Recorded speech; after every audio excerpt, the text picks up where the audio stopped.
जय हिंद दोस्तों, आपका हार्दिक स्वागत है आपके अपने चैनल दयालपुर में। आपके लिए लेकर आए हैं दोस्तों करंट अफेयर के कुछ मोस्ट इंपोर्टेंट क्वेश्चन। और दोस्तों चैनल पर पहली बार आए हो तो दोस्तों चैनल को सब्सक्राइब कर लें, बेल आइकन प्रेस कर लें ताकि आने वाली क्लास का नोटिफिकेशन मिले आपको सबसे पहले। और दोस्तों क्लास अच्छी लगे तो अपने दोस्तों में जरूर शेयर करें। और इससे पहले ही क्लास आपने ना देखी हो तो हमारी प्ले लिस्ट से जाकर इससे पहले ही क्लास देख सकते हैं। और दोस्तों हमारे चैनल पर आपको सुबह 6 बजे करंट अफेयर के टॉप 15 क्वेश्चन मिल जाया करेंगे। और दोस्तों शाम 5:30 बजे हिंदी के टॉप 15 क्वेश्चन मिल जाया करेंगे। तो दोस्तों हमारे चैनल पर बने रहें। चलते हैं दोस्तों आज की क्लास के पहले प्रश्न की तरफ। जैसे कि आज की क्लास का पहला प्रश्न है, केंद्र ने किस तारीख तक इथेनॉल सब्सिडी योजना का विस्तार किया है? तो दोस्तों केंद्र सरकार ने किस तारीख तक इथेनॉल सब्सिडी का विस्तार किया है? तो दोस्तों यह क्या है, मार्च 2023 तक। यह मार्च 2023 तक किया है। तो दोस्तों इसका राइट आंसर हो जाएगा option number D. Option number D is right answer. अब चलते हैं दोस्तों व्याख्या की तरफ। जैसे कि व्याख्या है, इथेनॉल सम्मिश्रण कार्यक्रम ब्याज सब्सिडी योजना किसके तहत केंद्र ऋण वितरण करता है, उसे मार्च 2023 तक बढ़ा दिया गया है। तो दोस्तों यह व्याख्या हुई। अब चलते हैं अगले प्रश्न की तरफ। जैसे कि दोस्तों अगला प्रश्न है, अंतर्राष्ट्रीय क्रिकेट परिषद ने यूनिसेफ के साथ किसके लिए साझेदारी की है? तो दोस्तों अंतर्राष्ट्रीय क्रिकेट परिषद ने यूनिसेफ के साथ साझेदारी की है। और यह किस लिए की है? तो दोस्तों यह की है ट्रांसजेंडर समानता को बढ़ावा देने के लिए। यह ट्रांसजेंडर समानता को बढ़ावा देने के लिए की है। तो दोस्तों इसका राइट आंसर हो जाएगा ऑप्शन नंबर डी। अब चलते हैं दोस्तों व्याख्या की तरफ। जैसे कि व्याख्या है, अंतर्राष्ट्रीय क्रिकेट परिषद ने महिलाओं और लड़कियों को सतत बनाने और क्रिकेट के माध्यम से समावेश और लैंगिक समानता को बढ़ावा देने के लिए यूनिसेफ के साथ साझेदारी की है। तो दोस्तों यह सभी इम्पोर्टेंट जानकारी है, इसे नोट जरूर कर लें। अब चलते हैं दोस्तों अगले प्रश्न की तरफ। जैसे कि अगला प्रश्न है, केंद्रीय शिक्षा मंत्री ने किस आईआईटी में आईआईएन वेंटिव का उद्घाटन किया है? तो दोस्तों यह क्या है, आईआईटी दिल्ली में। यह आईआईटी दिल्ली में क्या है? तो दोस्तों इसका राइट आंसर हो जाएगा ऑप्शन नंबर डी। और दोस्तों इसका उद्घाटन धर्मेंद्र प्रधान ने किया है, यह भी नोट कर लें। अब चलते हैं व्याख्या की तरफ। जैसे कि व्याख्या है, केंद्रीय शिक्षा और कौशल मंत्री और उद्यमिता मंत्री श्री धर्मेंद्र सिंह प्रधान ने भारतीय प्रौद्योगिकी संस्थान दिल्ली में इनबेन टीवी का उद्घाटन किया है, जो अब तक का पहला अखिल भारतीय प्रौद्योगिकी संस्थान आरडी शोकेस है। तो दोस्तों यह नोट कर लें। और दोस्तों एक इम्पोर्टेंट जानकारी, इसे भी नोट कर लें, केंद्रीय शिक्षा मंत्री और दोस्तों कौशल विकास मंत्री और उद्यमिता मंत्री यानी मंत्रालय, यह तीनों मंत्रालय धर्मेंद्र प्रधान जी के पास हैं। तो दोस्तों यह इम्पोर्टेंट जानकारी है, इसे ज़रूर नोट कर लें। अब चलते हैं दोस्तों अगले प्रश्न की तरफ। जैसे कि अगला प्रश्न है, महिला इंडियन प्रीमियर लीग किस वर्ष आयोजित होने वाली है? तो दोस्तों महिलाओं की इंडियन प्रीमियर लीग किस वर्ष आयोजित होने वाली है? तो दोस्तों यह होने वाली है 2023 में। यह 2023 में होगी। तो दोस्तों इसका राइट आंसर हो जाएगा ऑप्शन नंबर ए। अब चलते हैं दोस्तों व्याख्या की तरफ। जैसे कि व्याख्या है, महिला इंडियन प्रीमियर लीग 2023 में होने वाली है। तो दोस्तों नोट कर लें। अब चलते हैं प्रश्न की तरफ। जैसे कि प्रश्न है दोस्तों, पुरुष बेल्डन डी और पुरस्कार 2022 का विजेता कौन है? तो दोस्तों इसके विजेता है मेरी बेंजिमा हैं। तो दोस्तों इसका राइट आंसर हो जाएगा ऑप्शन नंबर सी। मेरी बेंजिमा पुरुष बेल्डन डी और पुरस्कार 2022 की विजेता हैं।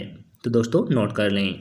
अब चलते हैं व्याख्या की तरफ। जैसे कि व्याख्या है, रियल मैड्रिड स्टार मेरी बेंजिमा ने पहली बार मैन बेलोन डी और अवार्ड 2022 जीता है। प्रतिष्ठित पुरस्कार का दावा करने वाले 5वें फ्रांसीसी भी है। 1998 में जिनेदिन जिंदा के बाद पहले। तो दोस्तों यह भी नोट कर लें। अब चलते हैं अगले प्रश्न की तरफ। जैसे कि दोस्तों अगला प्रश्न है, भारत के मुख्य न्यायाधीश के रूप में किसे नियुक्त किया गया है। तो दोस्तों भारत के मुख्य न्यायाधीश के रूप में किसे नियुक्त किया गया है। तो दोस्तों यह किया गया है चंद्रचूड़ को। यह चंद्रचूड़ को किया गया है, यानी दोस्तों D चंद्रचूड़ को किया गया है। तो दोस्तों इसका राइट आंसर हो जाएगा option number B. Option number B is right answer. और दोस्तों इनसे पहले उदय ललित थे, यह भी नोट कर लें। और दोस्तों उदय ललित भी अभी ही जल्दी में बने थे और इनके एज पूर्ण होने के कारण इन्होंने इस पद को त्यागना पड़ा है। तो दोस्तों अब इस पद पर D चंद्रचूड़ बनेंगे। तो दोस्तों यह भी नोट कर लें। अब चलते हैं इसकी व्याख्या की तरफ। जैसे कि व्याख्या है, राष्ट्रपति द्रौपदी मुर्मू ने न्यायमूर्ति D चंद्रचूड़ को भारत का मुख्य न्यायाधीश नियुक्त किया है। जस्टिस चंद्रचूड़ लेंगे आधिकारिक शपथ। वह 50वें, यानी दोस्तों यह 50वें मुख्य न्यायाधीश होंगे, यानी CJI होंगे। और यह UU ललित का स्थान लेंगे। तो दोस्तों सब जानकारी नोट कर लें, इम्पोर्टेंट है दोस्तों, और इसे स्टार लगाकर नोट करें। अब चलते हैं दोस्तों प्रश्न की तरफ। जैसे कि अगला प्रश्न है, बुकर पुरस्कार 2022 किसने जीता है। तो दोस्तों बुकर पुरस्कार 2022 किसने जीता है। तो दोस्तों यह जीता है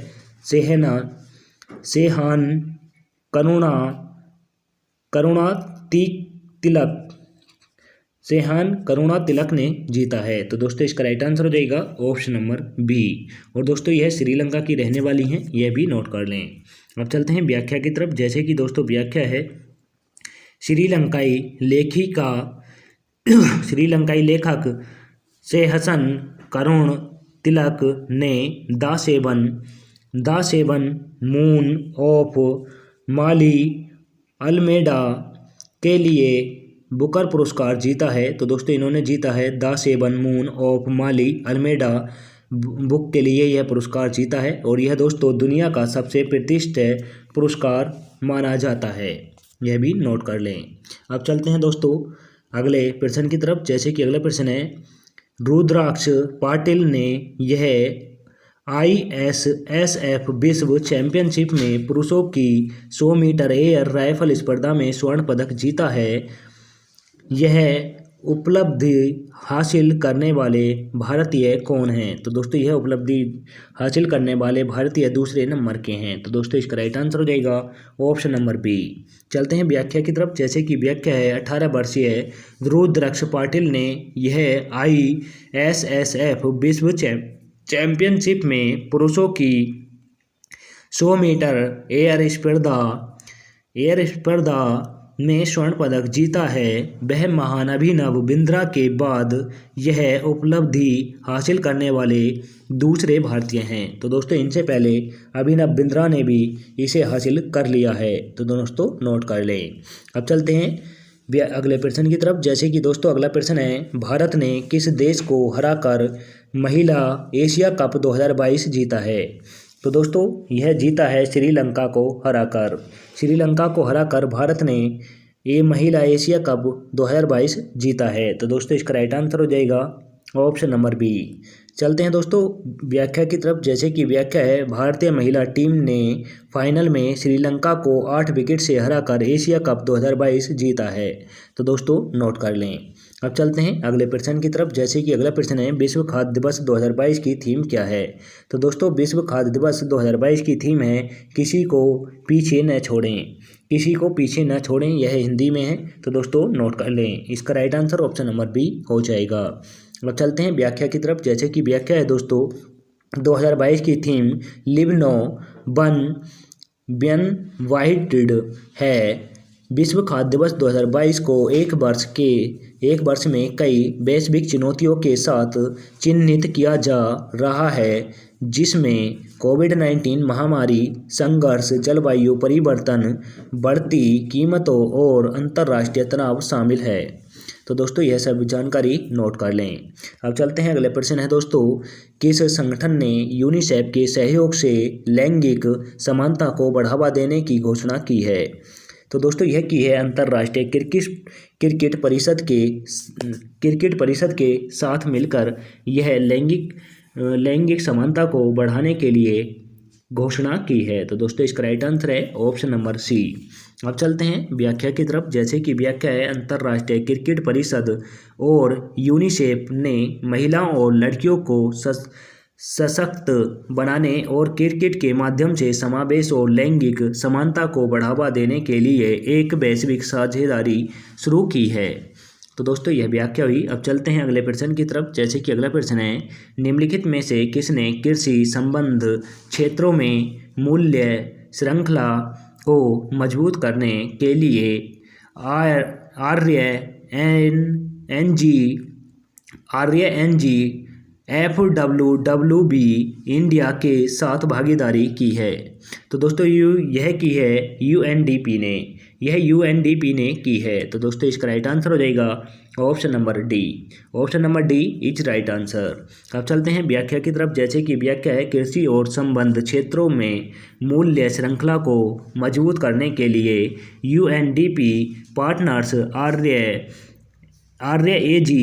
AGWFWB इंडिया UNDP ने RNG और friends of women's world banking India को कृषि में उद्यम प्रोत्साहन और मूल्य श्रृंखला हस्तक्षेप को लागू करने के लिए भागीदारी के रूप में चुना है संबंध गतिविधियां। तो दोस्तों यह भी नोट कर लें। अब चलते हैं अगले प्रश्न है दोस्तों, American express banking Corp India के CEO और कंट्री मैनेजर के रूप में किसे नियुक्त किया गया है? तो दोस्तों यह किया गया है संजय खन्ना को, यह संजय खन्ना को किया गया है। तो दोस्तों इसका राइट आंसर हो जाएगा ऑप्शन नंबर डी। अब चलते हैं व्याख्या की तरफ, जैसे कि व्याख्या है दोस्तों American express banking Corp India ने संजय खन्ना को अपना मुख्य कार्यकारी अधिकारी और कंट्री मैनेजर नियुक्त किया है। तो दोस्तों यह व्याख्या हुई। अब चलते हैं प्रश्न है दोस्तों, वरिष्ठ IFS अधिकारी पार्थ सत्यार्थी को किस देश में भारत का अगला राजदूत नियुक्त किया गया है? तो दोस्तों यह किया गया है दोस्तों बोस्निया और हार्जेगोविना यानी इन दोनों देशों में नियुक्त किया गया है। तो दोस्तों इसका राइट आंसर हो जाएगा ऑप्शन नंबर ए। अब चलते हैं दोस्तों व्याख्या की तरफ, जैसे कि व्याख्या है वरिष्ठ IFS अधिकारी पार्थ सत्यार्थी को बोस्निया और हार्जेगोविना में भारत का अगला राजदूत नियुक्त किया है। तो दोस्तों नोट कर लें। अब चलते हैं अगले प्रश्न की तरफ, जैसे कि अगला प्रश्न है, किस पहल के तहत भारतीय रेलवे ने पहली बार हाई स्पीड व्हील प्लांट विकसित करने के लिए निजी फर्म को शामिल करने के लिए निविदा जारी की है? तो दोस्तों यह की है दोस्तों मेक इन इंडिया के तहत, यह मेक इन इंडिया के तहत की है। तो दोस्तों इसका राइट आंसर हो जाएगा option number B. Option number B is right answer. अब चलते हैं दोस्तों व्याख्या की तरफ, जैसे कि व्याख्या है भारतीय रेलवे ने पहली बार मेक इन इंडिया पहल के तहत एक हाई स्पीड व्हील प्लांट बनाने के लिए निजी खिलाड़ियों को आमंत्रित करने के लिए एक निविदा जारी की है। तो दोस्तों नोट कर लें।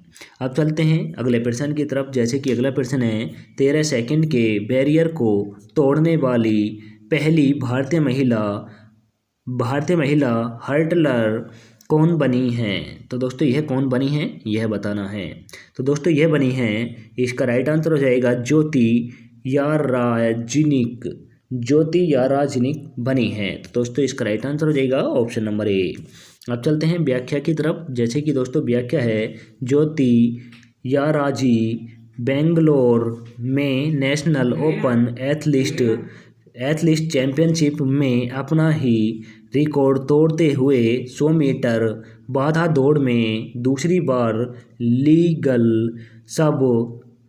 सब 13 सेकंड जीतने वाली पहली भारतीय महिला बन गई हैं। तो दोस्तों यह महिला 100 मीटर रनिंग को 13 सेकंड में पूर्ण करने वाली पहली भारतीय महिला बनी हैं। तो दोस्तों नोट कर लें। अब चलते हैं अगले प्रश्न की तरफ। जैसे कि अगला प्रश्न है 2019 के लिए sport journalist federation of India पदक से किसे सम्मानित किया गया है। तो दोस्तों यह किया गया है दोस्तों प्रकाश पादुकोण को किया गया है। तो दोस्तों इसका राइट आंसर हो जाएगा ऑप्शन नंबर ए। चलते हैं व्याख्या की तरफ। जैसे कि व्याख्या है बैडमिंटन के दिग्गज प्रकाश पादुकोण को कर्नाटक राज्य क्रिकेट संघ के एक गर्मजोशी से समारोह में 2019 के लिए sport journalist federation of India पदक से सम्मानित किया गया है। तो दोस्तों इन्होंने 2019 में जो जर्नलिस्ट का किरदार निभाया उसके लिए यह पदक दिया गया है।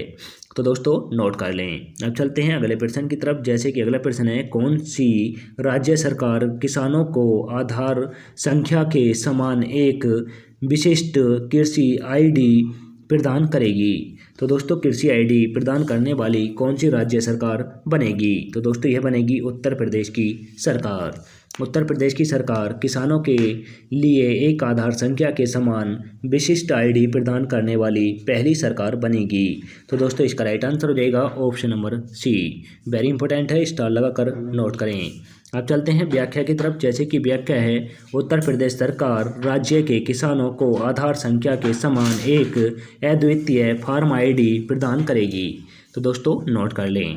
अब चलते हैं अगले प्रश्न की तरफ। जैसे कि अगला प्रश्न है पब्लिक अफेयर इंडेक्स 2022 में किस राज्य ने बड़े राज्यों की श्रेणी में शीर्ष स्थान हासिल किया है।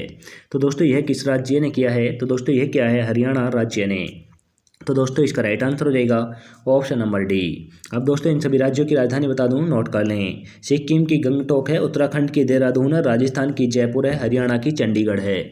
अब चलते हैं दोस्तों व्याख्या की तरफ। जैसे कि व्याख्या है पब्लिक अफेयर इंडेक्स 2022 में बड़े राज्यों की श्रेणी में हरियाणा ने शीर्ष स्थान हासिल किया है। तो दोस्तों यह व्याख्या हुई।